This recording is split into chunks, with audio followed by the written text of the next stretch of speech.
You're in the middle of a conversation with someone, doing everything right. You're clear, you're patient. You've broken it down 3 different ways. They nod, they say they get it, and then, almost immediately, they prove they don't. Or maybe you've watched someone make the same avoidable mistake for the 5th time. Ignore evidence that is sitting right in front of them. Reject a perfectly sound argument because it didn't feel right. Choose what's comfortable over what's true, every single time. And somewhere in the back of your mind, a quiet, unsettling question forms. How is this actually possible? Here's what Arthur Schopenhauer understood, and what most people are never told.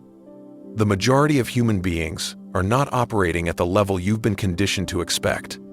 Not because they're evil, not because they're lazy, but because they are, in a very real and measurable sense, cognitively limited. And the moment you truly accept that, something remarkable happens. The frustration dissolves, the disappointment fades. You stop suffering from the gap between what you expect from people and what they're actually capable of giving you. Schopenhauer spent decades doing something most philosophers avoided. He watched people, not to admire them, not to romanticize them, but to understand them with cold, unsentimental honesty. No comfortable platitudes, no polite pretending. No reassurance that everyone is secretly capable of deep thought if only the conditions were right. Just the raw, uncomfortable truth about intelligence, how rare it actually is, and how to navigate a world where most people simply don't have it. That's what this video is about. I'm going to walk you through Schopenhauer's framework for dealing with people who cannot think at your level. Not to turn you into someone arrogant or dismissive, but to hand you a map of the real social terrain, not the idealized version you were taught in school. Because once you genuinely internalize these principles, the way you move through the world changes completely. You stop burning energy on interactions that were never going to go anywhere. You stop feeling like something is wrong with you when people don't understand you. You stop being surprised by the same patterns playing out over and over, and you start operating with the kind of clarity that only comes from seeing reality as it actually is. Let's get into it. Schopenhauer wrote that the majority of men are not capable of thinking, only of believing. They are not accessible to reason, only to authority. This is the foundation. Most people do not think. They absorb, repeat, and defend. When you present logic, they respond with slogans. When you offer evidence, they counter with emotion. When you appeal to reason, they appeal to what everybody already knows. They are not engaging with your argument in any genuine sense. They are defending a set of pre-installed beliefs they never chose and have never examined. What looks like a debate is not a debate. It's a defensive programming. And here's what that means practically. When you walk into a conversation expecting to reason with someone and they are not capable of reason, you are not failing when they don't follow you. You are not explaining it wrong. You are not missing something. You are simply encountering the ceiling of what their mind can do. The first adjustment the intelligent person makes is this: stop expecting thought where thought is not possible. Save your actual reasoning for the rare individuals who can engage with it. Everyone else gets what they can receive, nothing more.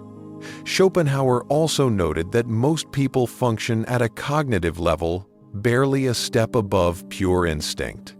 They react to triggers. They follow the crowd. They repeat patterns without any understanding of why those patterns exist.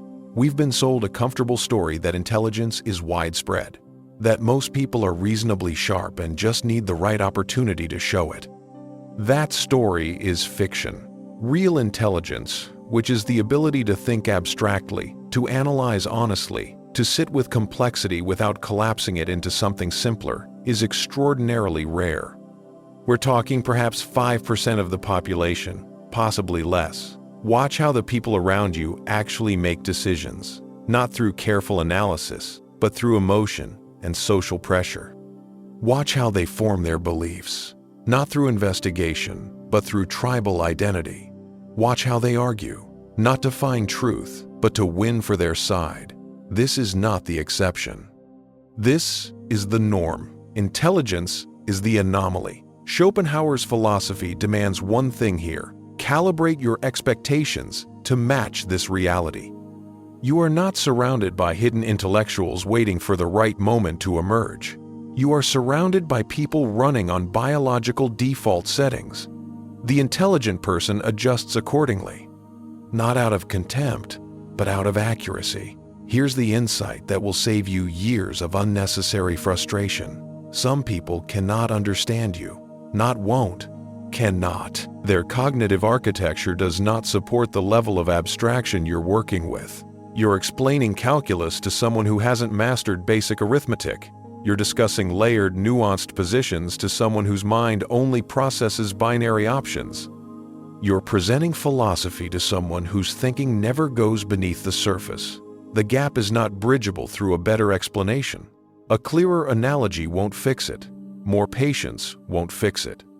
The capacity simply isn't there. Schopenhauer's insight on this point is actually liberating once you sit with it. You are not failing when someone doesn't understand you. You're not a bad communicator. You're not being unclear. You are encountering the structural limits of another mind. The intelligent person stops trying to build bridges across gaps that cannot be crossed. They give people what those people can actually receive, and then they move on without guilt. Schopenhauer wrote that against stupidity. The gods themselves contend in vain. Here's something you've almost certainly experienced. The people with the most limited thinking are often the most aggressively confident. They don't second-guess themselves. They don't wonder if they might be missing something. They don't entertain the possibility of being wrong. And there's a reason for that. Doubt requires a specific kind of intelligence. To doubt yourself, you have to be able to imagine alternative perspectives. You have to be able to recognize your own limitations. If that capacity isn't there, genuine doubt simply cannot form. So in its place, you get certainty. Absolute, unshakable, impenetrable certainty. You bring contradicting facts. They reject them with confidence. You identify logical errors. They dismiss them with confidence. You prove them wrong. They double down with confidence. Modern psychology gave this a name: the Dunning-Kruger effect. The less competent someone is, the more competent they believe themselves to be. Schopenhauer understood this centuries before it was ever formalized into a study. His directive is clear. Do not engage with aggressive ignorance. You cannot win that fight. Confidence built on a foundation of incomprehension is completely impervious to reason. The intelligent person sees this for what it is, recognizes the futility, and withdraws their energy. Schopenhauer also observed that most of what people call thinking is actually emotion wearing the costume of logic. People don't gather information, examine it, and then form a conclusion. They feel something first, and then reverse engineer a justification for what they already feel. Fear shapes their politics. Anger shapes their judgments. Insecurity drives their critiques of others. The emotional position comes first. The reasoning is constructed afterward to support it. This is why presenting logical arguments to someone doesn't change their mind.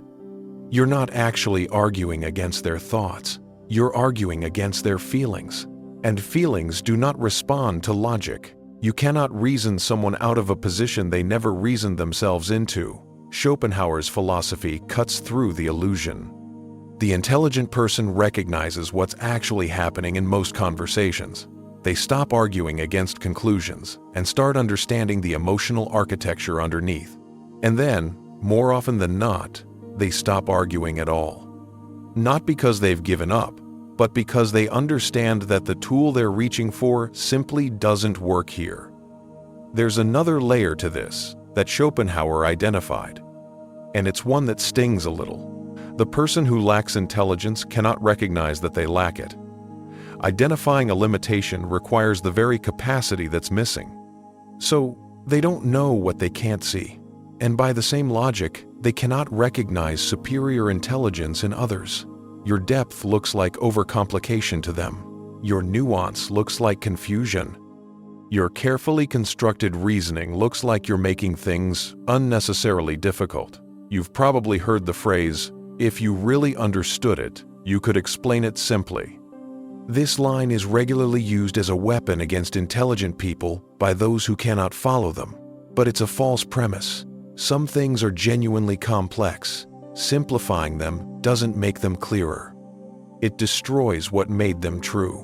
Sometimes the limitation is not in how something is being explained. It's in who is trying to receive it. Schopenhauer's point here is about releasing a specific and painful form of suffering. The need for validation from people who don't have the framework to evaluate you accurately. Their incomprehension is not a verdict on your thinking. The intelligent person stops seeking approval from those who cannot render an accurate judgment. If this kind of perspective is shifting how you see the world, consider subscribing and hitting the like button. It tells the algorithm this content is worth sharing, and it helps more people find ideas like these. Now, let's keep going, because this is where Schopenhauer's framework stops being defensive and starts being genuinely strategic. Everything up to this point has been about protection, protecting your energy, protecting your mental clarity, protecting yourself from the exhaustion of expecting more than people can give. But Schopenhauer went further.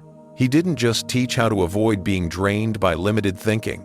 He taught how to use this understanding as an actual advantage. How to move through a world dominated by shallow cognition without becoming bitter, isolated, or ineffective. Here's how. Schopenhauer wrote that individual intelligence is already fragile. Put that same individual in a group, and something collapses. Intelligence decreases. Reasoning simplifies. Independent thought evaporates. Group dynamics don't reward thinking. They reward conformity, emotional resonance, tribal solidarity. Crowds are always intellectually inferior to the individuals within them, because limitation spreads and intelligence doesn't. Watch what happens at any large gathering where everyone has agreed on a position. Individual nuance disappears. Complex ideas get flattened into slogans. Thinking stops and chanting takes over. The intelligent person never expects rational discourse from groups. They engage minds one at a time, in private, in quiet, or not at all. Mass conversation is noise. Real thinking happens in small spaces. Schopenhauer observed that most people don't want truth. They want comfort. Truth requires something from them. Admitting error, facing what they'd rather avoid, changing a belief they've built an identity around. Comfortable falsehoods ask nothing of them. Everything happens for a reason. It'll work itself out. What's meant to be, will be. None of these are true, but they're soothing. And for most people, soothing wins over accurate every time. The intelligent person stops offering truth to people who haven't asked for it and don't want it. Unsolicited truth doesn't create gratitude. It creates resentment. The person walks away not thinking, "Wow, that changed my perspective." They walk away thinking, "Who does that person think they are?" Save your honesty for the rare individuals who genuinely value it. Everyone else gets what makes the interaction smooth. Here's a dynamic that will cost you if you don't recognize it. When you engage the intellectually limited in extended debate, you don't elevate them. You descend toward them.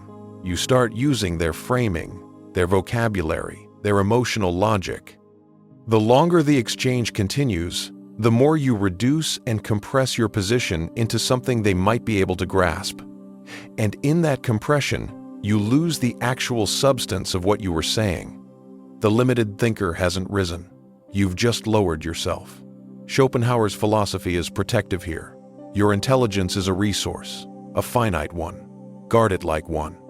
Some arguments are not worth having, not because you couldn't win, but because the cost of engaging is your own clarity and precision. The intelligent person doesn't descend. They decline the invitation entirely. People don't change their minds because of evidence. They change their minds, when they do it all, through identity transformation. And identity transformation is rare, painful, and almost never triggered by someone presenting them with facts. A core belief is not just a position someone holds. It is part of who they understand themselves to be. Asking them to revise it is asking them to become a different person, and that is something they will resist with everything they have. Because changing the belief means admitting they were wrong. And admitting they were wrong means their entire self-image may have been built on a false foundation. That is unbearable. So they reject the evidence instead. Schopenhauer understood this deeply. People are largely what they are. Their fundamental nature, including their beliefs, is far more fixed than we like to imagine. The intelligent person stops trying to change minds and starts working with people as they actually are, not as they wish they would become. Intelligence has biological components. It has a ceiling. And most people are already operating near theirs. The intellectually limited person cannot be sharpened through better education alone, cannot be made more thoughtful through better examples, cannot be upgraded through exposure to smarter people. They are running at capacity. This is what they have. Ask yourself honestly, have you ever actually elevated someone's fundamental cognitive capacity? Not taught them a skill, not given them new information, but genuinely increase their ability to think in abstract terms, reason through complexity, or hold intellectual honesty? No. Because it isn't really possible. Schopenhauer's philosophy is blunt about this. You cannot fix what is structural. The intelligent person stops treating fixed limitations as problems to solve. They accept them as facts to navigate. Most people are not making conscious decisions. They are executing programs, social conditioning, cultural scripts, biological drives inherited from ancestors who never had to think abstractly. Watch how predictable people are once you understand this. Same reactions, same patterns, same choices dressed up in slightly different circumstances. They're not varying because they're not choosing. They are running on default settings. Schopenhauer understood that free will is more limited than most people are willing to admit. We think we're deliberating when we're mostly rationalizing what we were always going to do. The intelligent person recognizes this about themselves and works to override their own programming where possible. The limited person doesn't even know the programming exists. Stop expecting conscious deliberation from people operating on autopilot. Adjust your expectations and your strategy accordingly. The more intelligent you are, the more isolated you are likely to be. Not because you're cold or antisocial, but because compatible minds are statistically uncommon. If intelligence is distributed normally, and you are in the top 5%, then 95% of people cannot engage with you at your level. Most conversations will feel thin. Most interactions will require you to simplify in ways that feel like distortion. Schopenhauer lived this reality. He chose solitude over the endless exhaustion of constant translation. And his philosophy doesn't promise a solution to this isolation. It offers something more useful: acceptance of it. Intelligence creates distance. The more clearly you see, the fewer people can see alongside you. The intelligent person stops trying to force connection where genuine meeting of minds isn't possible. This isn't loneliness. It's an honest alignment with how things are. When you operate at a level others cannot follow, some of them will resent you for it, not because you've wronged them, but because your ability makes their limitation visible, and they hate that reflection. They'll call you arrogant, pretentious, too smart for your own good. They'll frame your depth as a character flaw, because that's easier than acknowledging what it actually represents. Schopenhauer's strategy here is one of strategic discretion. Conceal your full intelligence around those who can't handle it, not out of shame, not because there's anything wrong with how you think, but because displaying it in the wrong rooms invites hostility you simply don't need. Full depth with the few who can receive it, selective simplicity with everyone else. This is not dishonesty. It's efficiency. Now here's where this entire framework becomes a genuine competitive advantage. While everyone else is burning energy trying to reason with people who aren't capable of being reasoned with, you can be operating with precision. Because when you accept that most people cannot think critically, you stop being surprised by their behavior. You start predicting it. You know in advance how they'll respond to emotion versus logic. You know which kinds of appeals will land and which will be rejected before you even open your mouth.